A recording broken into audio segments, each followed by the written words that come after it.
اور اس سے اگلی آیہ مبارکہ میں بیان ہے کہ هو الذی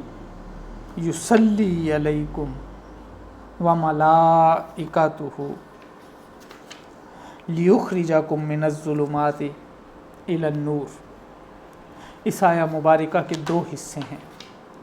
ایک حصے میں اللہ تعالیٰ یہ کہتا ہے کہ اللہ وہ ہے جو تم پر صلاۃ بھیجتا ہے، یصلی علیکم، اور اللہ کے ساتھ ساتھ اس کے فرشتے بھی تم پر صلاۃ بھیجتے ہیں۔ صلاۃ کا لفظی معنی دعا کرنا ہے، لیکن یہ اللہ کی طرف سے یہاں یہ فعل اللہ کے کو فاعل کے طور پر بیان ہوا ہے، تو اللہ کی طرف سے تو دعا کرنے کا کوئی مطلب نہیں بنتا، لیکن قرآن کہتا ہے کہ اللہ تم پر صلاۃ بھیجتا ہے اور اللہ کے فرشتے بھی تم پر صلاۃ بھیجتے ہیں۔ تو اس طرح یہ اللہ کا جو عمل ہے جو بندوں کے حق میں جو استعمال ہوتا ہے، تو اس کے معنی رحمت اور شفقت کرنے کے ہیں۔ اللہ اپنے بندوں پر رحمت اور شفقت کرتا ہے، اور اللہ کے فرشتے مومنوں کے لیے، وہ مومن جو اللہ کا ذکر کرتے ہیں اور اللہ کے لیے تسبیح کرتے ہیں، ان مومنوں کے لیے اللہ خود اپنے آپ سے رحمت کا سوال کرتا ہے، اور اس کے فرشتے بھی ان مومنوں کے لیے، ان لوگوں کے لیے دعائے مغفرت کرتے ہیں۔ یعنی انسانوں کے حق میں اگر اللہ رحمت کی دعا کرے تو مفسرین نے کہا ہے تو جس پر اللہ صلاۃ بھیجتا ہے اسے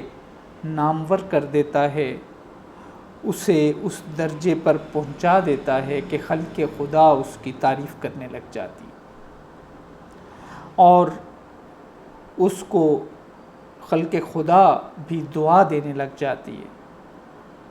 تو اللہ تعالیٰ کہتا ہے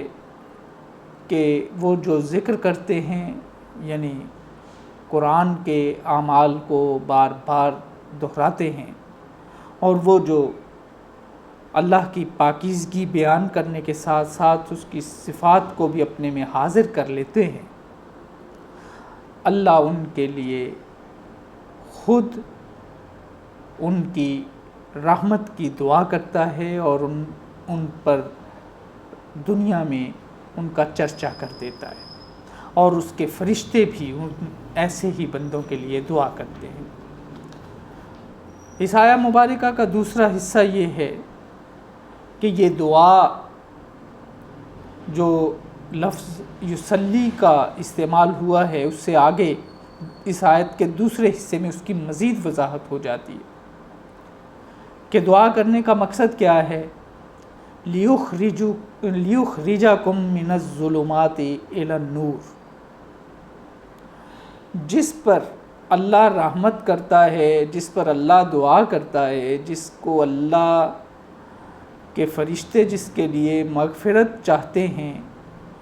مقصد یہ ہوتا ہے کہ انہیں اندھیروں سے نکال کر روشنی کی طرف لایا جائے۔ سامعین، ایک خوبصورت سا اشارہ اندھیروں کے جمع ہونے میں، تاریکیوں کے جمع ہونے میں اور نور کے واحد ہونے میں ہے۔ وہ یہ کہ جو اندھیرے ہیں ان میں شرک ہوتا ہے، ان میں ایک دوسرے جیسے اندھیرے ہوتے ہیں، زیادہ ہوتے ہیں، اور نور واحد ہے، نور میں توحید ہے، روشنی ایک ہی ہے۔ اندھیروں کی بے شمار شکلیں ہو سکتی ہیں، اور سامعین، اندھیروں سے مراد دو چیزیں ہیں، ایک جہالت اور دوسرا گمراہی۔ یعنی اندھیرے ہوئے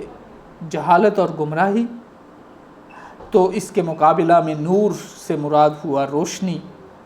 اور ہدایت، سیدھا راستہ، جس کو نصیب ہوا۔ تو اللہ تعالیٰ جب انسانوں پر صلات بھیجتا ہے، جن انسانوں پر صلات بھیجتا ہے، تو اس کا مقصد یہ ہوتا ہے، جب اللہ اور صلات کا مطلب جیسے ہو گیا رحمت بھیجتا ہے، تو اس کا مطلب یہ ہوا کہ، اور اس کا مقصد یہ ہوا کہ ان لوگوں کو جہالت کے اندھیروں سے علم کی روشنی کی طرف لے آیا جائے۔ اور اس سے سامعین جو پچھلی آیات ہیں، ذکر کا مفہوم جو غور و فکر کا ہے وہ بھی سمجھ میں آتا ہے، اور پھر کیونکہ جب غور و فکر انسان کرتا ہے تو وہ جہالت سے علم کی روشنی کی طرف آتا ہے، اس پر اللہ خصوصی رحمت کر دیتا ہے۔ اور گمراہی سے، جب اندھیرے سے مراد گمراہیاں ہیں، تو سیدھی راہ تو ایک ہی ہے، اور وہ سیدھی راہ نور ہے